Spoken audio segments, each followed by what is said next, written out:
what do you look for in a financial advisor? Top 5 reasons to have a financial advisor. So we want to kind of dive into that today. I know, Rebecca, obviously you're a certified financial planner, tax attorney, wrote this incredible book, Wealth Unbroken, which I have a copy here. Yep. And it's incredible. I mean, you have helped out so many people, not only our clients, but even people that are across the nation and say, hey, I've read Rebecca's book and I've changed my complete financial plan. We get those calls. It's pretty cool when we get those calls at It's the awesome. practice. Yeah. It's awesome. You have a podcast, Crashes and Taxes, and of course on national media as well.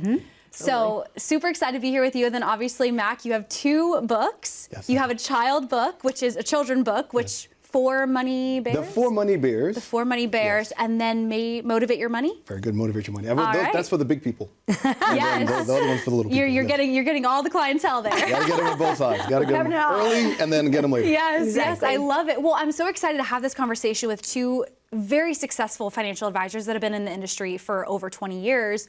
So I want to talk about those 5 reasons. I know the first one we have here really is traditional portfolio. Has it failed us? Yeah. Where to begin? Where to begin? Yeah, I think one of the primary reasons to have an advisor, I think, is someone who is knowledgeable and someone who has experience managing the financial affairs of others. Yeah. And that first point is a big one because for a lot of people, sadly for a lot of advisors too, that's sort of all they know is that sort of cookie cutter stock bond portfolio. And that sadly is not always the case. We know that there's so many other things that are out there, other financial tools that can help us along our financial life journey. Yeah. So that whole 60-40 space, I think, is very concentrated, and I think there's so much more, but having an advisor that knows what that more is, Rebecca, we've mentioned that many times, is very, very important. And when you say 60-40, 60% stocks, 40% bonds. So typically what you hear as you're moving throughout your life is the younger you are, the more you should have in equities. The older you are, the less you should have in equities because you're looking to manage the volatility of your portfolio. There is validity to that. But again, there is a full suite of financial tools that are available to us. We need to be able to understand, or at least work with an advisor that understand how all those tools work, so that you can have them working for you in good times as well as bad times. Yeah. Well, I'm just so excited about this topic because I actually believe that we will be sitting here this time next year with the chart, with the graphic on the big screen that we'll bring in behind us that will show how many people left the financial advising space as a career in 2023. Started to already happen in 2022. It's happening because the traditional advice pretty much just follows Wall Street. What's the market doing? If the market is going up, I look like a hero. Let's be honest. Really, since 2008, 2009, you've probably been able to self-manage your portfolio because up until 2020, you could take a dart at any chart on a stock market and hit a winner because everybody was winning because we had extremely low interest rates, low cost of research development, growing GDP, and we had a lot of Fed stimulus and quantitative easing since 2008, 2009. There were practically no losers, so you could self-manage and you could be fine. Then we get to 2020 and the entire world economically has shifted. The shift has not stopped since 2020. We are finally now in 2023 getting to a precipice point of an economic shift that is global in nature and unprecedented in size, something we've never seen before in the history of human recorded time. This is not hyperbolic. This is the truth. So all of these people that have no idea about what's really going on in the world, they are going to fail their clients. They failed them last year in 2022 by telling them to stay the course, stay the course, stay the course, when they should have absolutely gotten out of the risk on assets and gone to safety, which is what we told our clients to do at the end of 2021 because we made an assessment and we knew that 2022 was going to be what we call a mean reversion year, that the markets were going to come back down to some level of organic support and they weren't going to stay up, up, up and away. So we knew that, and we are preemptive and proactive, and we tell our clients when the market is not going to be a place for us to make returns in a year. So I'm expecting expecting for a massive exodus of financial professionals in 2023 as events unfold. And that will be good for firms like ours that are out there that do the analysis, that have the data, that understand what's going on. Right. And a lot of people will come to us after this year. And Right. just to piggyback, Rebecca, we've been in the business long enough. I was an advisor in 2008. I was an advisor in 2001. Yep. What you just said will happen has happened before. Exactly. Yeah. It can happen again. And so that's why it's very important to find an advisor that understands, you know, I'll keep pounding on this point, both sides of the fence. Understanding those growth stock bonds, that's good, understanding what that is, but also understanding the other protection type of assets that are Yes. out there to be able to really put forward a sound financial plan. Yes. Yeah. I mean, so that covers it. Traditional portfolio has failed. It has failed us. It's failed. It's failed us. And that kind of goes hand in hand with another one that we have here too, is someone looking out for the big picture. Yeah. You need an advisor who's looking out for the big picture, and I feel like you guys do it so well. We do it so well at the firm because we're looking at the macro. We're not just focused on the micro, the earnings report that comes out, Right. or the Fed minutes of that meeting. Right. We're looking at the macroeconomic environment, what's happening here in the U.S., what's happening globally, because that's important. And so Rebecca can speak on this way more profoundly than I can. I went to the University of Maryland. I was a poli-sci economics major. I actually enjoy the economics. I enjoy love looking and reading the macro, what's going on internationally. Another benefit of Walzer Wealth is when you have Rebecca Walzer, who literally follows this information on a daily basis and then Yeah. is able to disseminate it not just to the advisory team, but to our client base Yeah. on a regular basis. Yeah. Rebecca, I know you can definitely talk on this point a lot more. I mean, you got your MBA from the London School of Economics. Yeah. You know, it just all works out because, you know, a lot of people thought, like, okay, you're a lawyer and you have an MBA and you're a CFP and I'm all those things, but we use them all. Like, this is the time, such a time as this. This is the time where all of those disciplines are merging, and you have to know them. And if Right. you're just following, to Shannon's point, she's talking about the micro. So the micro is, for example, Q4 2022 returns didn't do as well as expected, and so the market then becomes more volatile after that. That's kind of like a micro. Like, you look at one quarter of time and you say, this is kind of overall what happened to earnings season. Most advisors, I would say the traditional advisors, are looking just at the micro. They're just looking at what is retail doing, what is energy doing, what sectors doing what are the sectors for growth this year, what are the sectors to avoid because of whatever reason, and they're just really at the micro level. You know, you can look at foundational analysis and technical analysis, and you can see, wow, there's a lot more meat in 2023, 2022, 2021, and 2020 at this level, not at the stock level, not at the micro level, because we're not in a stimulus period. We're no longer, not only are we ending quantitative easing, meaning the Fed is putting money into the system, but we have reversed 180 degrees to quantitative tightening. And we're supposed to be running off up to $95 billion a month off the Fed's $8.6 trillion bond balance sheet. So that is sucking liquidity out, almost $100 billion of liquidity sucked out of the market. Yeah. We have things that are happening in the summer of 2023 that are massive, moving from LIBOR to SOFR. We have trillions and trillions of dollar-denominated debt in LIBOR that no one's talking about. So we're not existing right now at this micro level. Right. And if you've been with an advisor that exists at that micro level for 20 years, they are missing the boat. They missed the boat in 2022. We know that. And they will miss the boat again, because what is the market shouting? Oh, it's time for a pivot. It's time for more stimulus. It's time to go back to a low cost of capital. It's time for, and that is not going to happen. Like, Right. I am telling you, it is not going to happen, because it can't happen because of the global confluence of forces of what's happening globally. So the Fed has no choices. People like to act like Powell has choices. He has no choices. Right. Well, and I love that we have the platform to do it. And it all goes back to, you can hire a financial advisor, but hire the right financial advisor for you. We've already gone over traditional portfolio has failed us. So you need someone who knows more than just traditional portfolio and have assets outside. Someone looking out for the big picture. And I want to kind of hone in on another one is asset diversification. The third one being asset diversification. And What does that mean? Because we hear this, you know, we want allocation diversification. We want international stocks, or we want, you know, U.S. stocks and different types of stocks. But what is asset diversification? When I hear the word asset allocation, the first thing that pops into mind is, okay, what's your portfolio? How much is stock? How much is bonds? How much is cash? Yeah. Which again is something that is important. But when we talk about asset diversification, we're actually talking about the assets that you own. Asset classes. Asset classes, correct. So there's stocks, there are bonds, there's gold, Yes. there's real estate, there's Right. insurance solutions, and so that's what we mean by asset location. What do you own?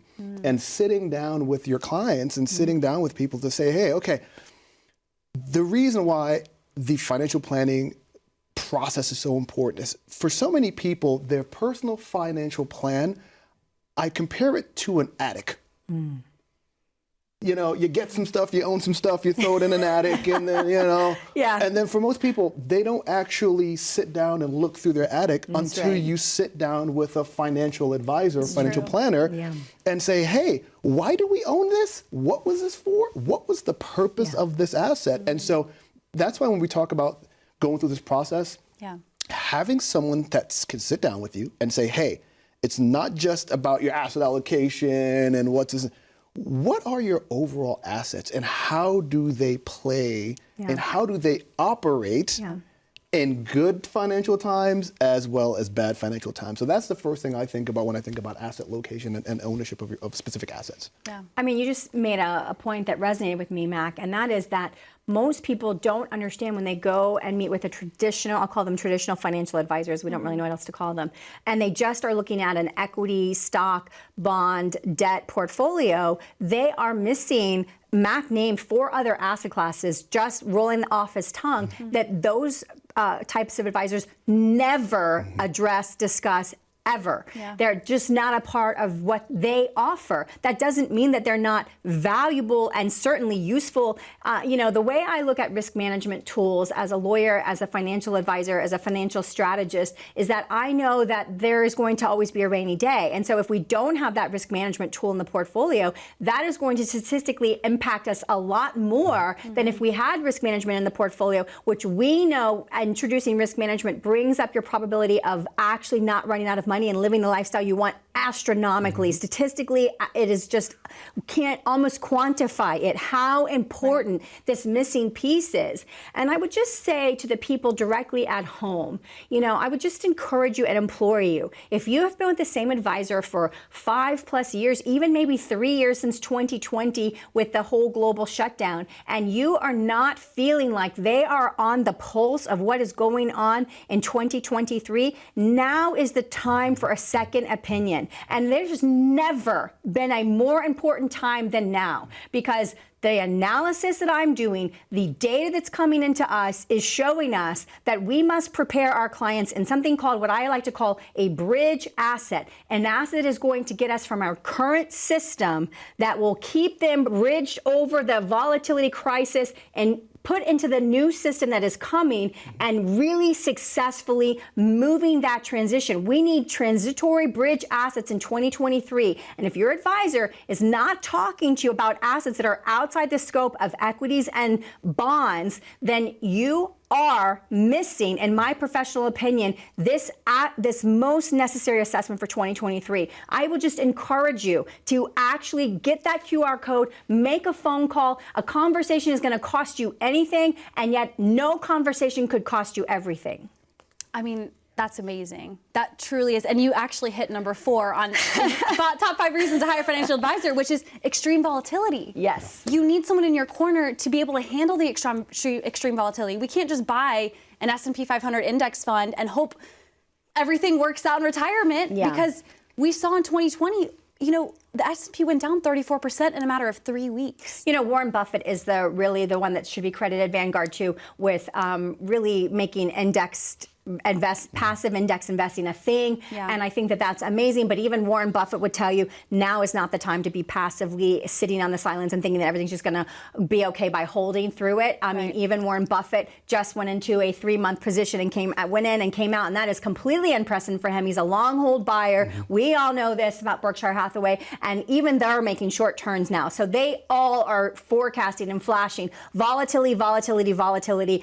If I said a lot other things on this show, I think I would make people like panic, and I don't want to do that. Right. So I'm trying to remain as calm as possible and tell you as calmly as I possibly can tell you. If you have never taken this seriously, if you have been sort of on the sidelines, putting this on as your Sunday morning show while you're getting your coffee ready to go do your run your day, I am telling you now is the time to stop what you're doing, pick up the phone, scan this QR code, make this happen.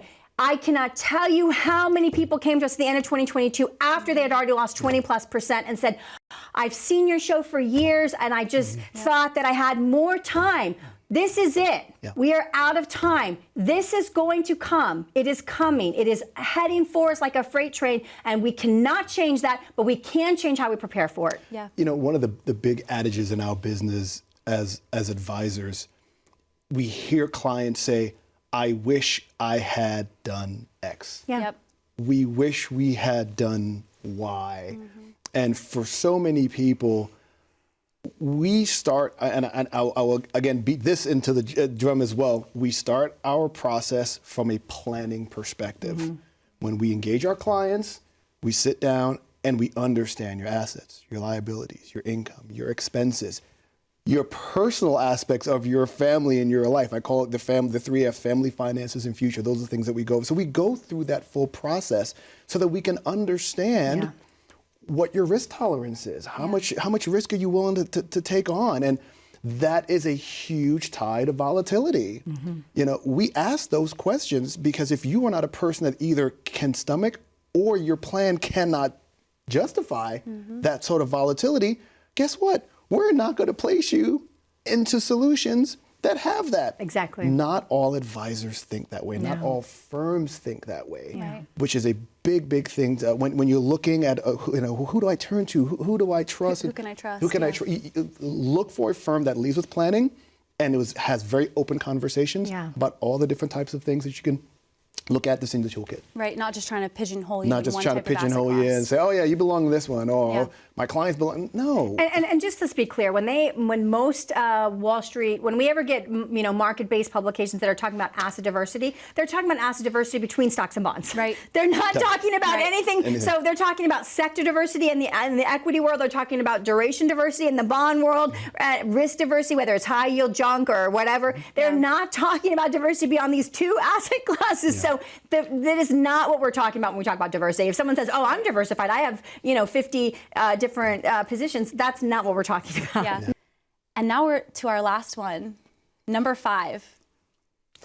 You don't know what you don't know. I love this one. Part of my, I believe, mission, and I think Rebecca's mission as well, and every advisor that you meet with us is, I truly feel that we have a mission to help people and educate people when it comes to their personal finances. Absolutely. Yeah.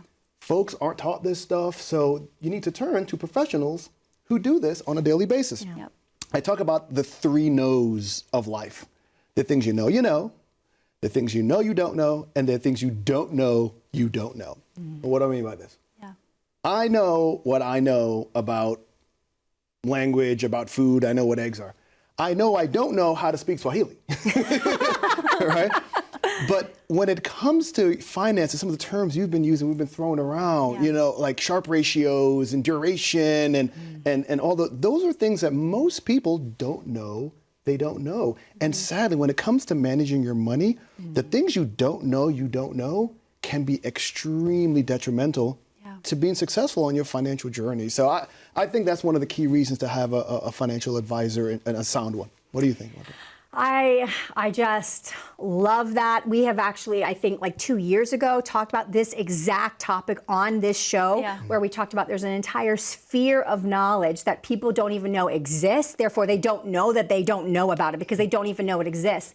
And I will just challenge you at home. If you have an advisor that you've had for some amount of time and you've not had this conversation with him, just go and ask your advisor, call him up on the phone on Monday, call him up tomorrow and say, Mr. Advisor, I just wanted to see what the guidance has been issued by your firm for your advisors as to what would happen and what are we doing to protect our portfolio in the event that the petrodollar ends tomorrow.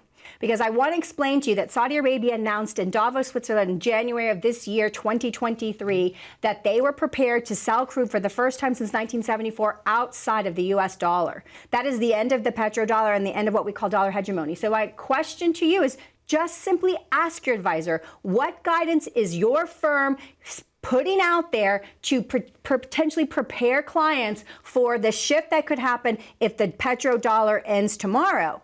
And I'm expecting that that answer is a blank stare because they're not discussing it. They're not preparing for it. They're not open. It's just not to them and a topic. It doesn't exist in their world and their sphere of what they operate in. And if you're going to tell me that in 2023 we're not prepared for the global changes that are already happening, then I'm sorry. I just have nothing else to say in that conversation. Yeah. I think working with an advisory team and a firm that wants to get that knowledge and wants to be in the know helps the end client so much more than the big box. Okay, that's what's on the menu. Okay, how does that pertain to me? Well, some of these folks don't even provide financial plans. Of course, most don't. And so you're just saying that that's what fits me, or is that what fits you as a firm, or is that what fits you? And so no, having an advisor that can stay with you, understand your financial plan, walk you through your financial plan, and more importantly, help explain it in a way that's easy to understand. One of the things I love about being here at Walls of Wealth is our advisors sit down and explain things. We don't try to talk over folks. We try to relay through a lot of really neat resources and tools, because that will then help the client understand and feel a lot more confident about the plan that they're on. So we're on this plan together. So that third point of unpacking, opening the things that they don't know, I think is one of the best things a financial advisor can do.